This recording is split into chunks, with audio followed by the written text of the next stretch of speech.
Praise lord. మత్తయి సువార్త 23 అధ్యాయము చదువుకుందాం. అప్పుడు యేసు జనసమూహములతోనూ తన శిష్యులతోనూ ఇట్లనెను, శాస్త్రులను పరిసయ్యులను మోసేపేట మందు కూర్చుండువారు గనుక వారు మీతో చెప్పు వాటినన్నిటినీ అనుసరించి గైకొనుడి. అయినను వారి క్రియల చొప్పున చెయ్యుకుడి. వారు చెప్పుదిరే గాని చెయ్యరు, మోయసఖ్యము గాని భారమైన బరువులు కట్టి మనుషుల భుజముల మీద వారు పెట్టుదిరే గాని తమ వేలుతోనైనను వాటిని కదిలింపనొల్లరు. మనుషులకు కనబడు నిమిత్తము తమ పనులన్నీయు చెయ్యుదురు. తమ రక్తరేకులు వెడల్పుగాను తమ చెంగులు పెద్దవిగాను చెయ్యుదురు. విందులలో అగ్రస్థానములను, సమాజ మందిరములలో అగ్రపీఠములను, సంత వీధులలో వందనములను మనుషుల చేత బోధకులని పిలువబడుటయు కోరుదురు. మీరైతే బోధకులని పిలువబడవద్దు, ఒక్కడే మీ బోధకుడు. మీరందరూ సహోదరులు. మరియు భూమి మీద ఎవనికైనను తండ్రి అని పేరు పెట్టవద్దు, ఒక్కడే మీ తండ్రి, ఆయన పరలోకమందున్నాడు. మరియు మీరు గురువులని పిలువబడవద్దు, క్రీస్తు ఒక్కడే మీ గురువు. మీలో అందరికంటే గొప్పవాడు మీకు పరిచారకుడై ఉండవలను.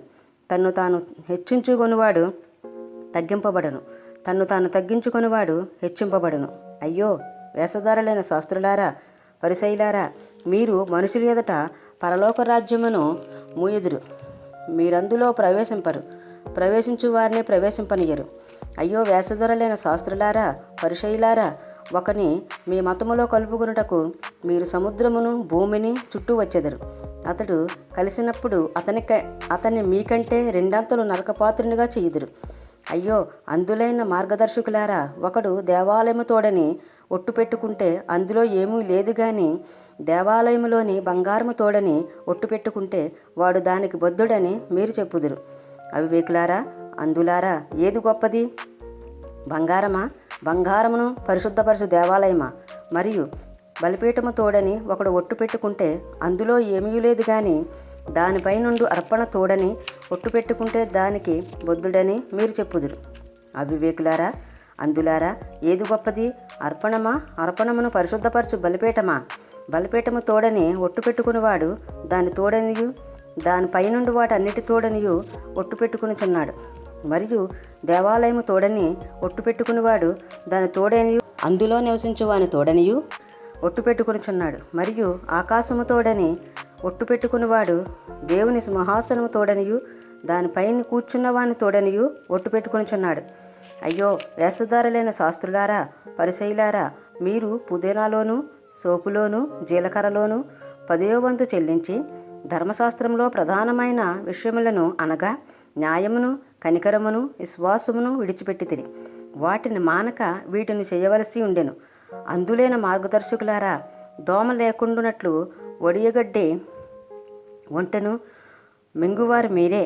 అయ్యో వేషధారులైన శాస్త్రులారా, పరిసయ్యులారా, మీరు గిన్నెయు పళ్ళెమును వెలుపట శుద్ధి చేయుదురు గాని అవి లోపల దోపుతోనూ అజితేంద్రియముతోనూ నిండి ఉన్నవి. గుడ్డి పరిసయ్యుడా, గిన్నెయు పళ్ళెమును వెలుపల శుద్ధి జగునట్టుగా ముందు వాటి లోపల శుద్ధి చేయము.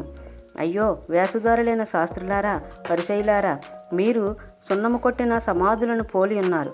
అవి వెలుపల శృంగారముగా అగబడను గాని లోపల చచ్చిన వారి ఎముకలతోనూ సమస్త కల్మషములతోనూ నిండి ఉన్నవి. అలాగే మీరు వెలుపల మనుషులకు నీతిమంతులుగా నగబడుచున్నారు కానీ లోపల వేషధారణతో అక్రమముతోనూ నిండి ఉన్నారు.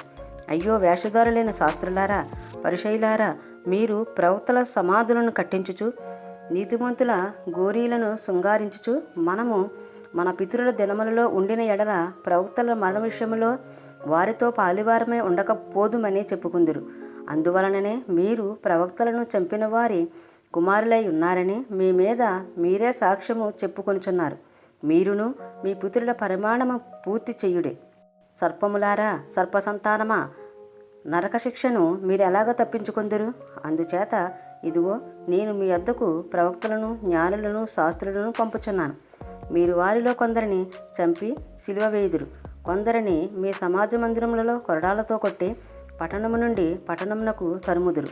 నీతిమంతుడైన ఏబేలు రక్తం మొదలుకొని బలిపీఠమునకును దేవాలయమునకును మధ్య మీరు చంపిన బరాకియా కుమారుడగు జకర్యా రక్తం వరకు భూమి మీద చిందింపబడిన నీతిమంతుల రక్తమంతయు మీ మీదకు వచ్చును. ఇవన్నీ ఈ తరం వారి మీదకు వచ్చునని మీతో నిత్యముగా చెప్పుచున్నాను. యెరూషలేమా యెరూషలేమా, ప్రవక్తలను చంపుచును నీ యొద్దకు పంపబడిన వారిని రాళ్లతో కొట్టుచును ఉండుదానా? కోడి తన పిల్లలను రెక్కల కిందకి ఎలాగూ చేర్చుకొనునో అలాగే నేనును నీ పిల్లలను ఎన్నో మార్లు చేర్చుకొనవలనని ఇంటిని గాని మీరు వల్లకపోతిరి. ఇదిగో మీ ఇల్లు మీకు విడవబడి ఉన్నది. ఇది మొదలుకొని ప్రభు పేరట వచ్చువాడు స్తుతింపబడునుగా, కానీ మీరు చెప్పు వరకు నన్ను చూడరని మీతో చెప్పుచున్నాను.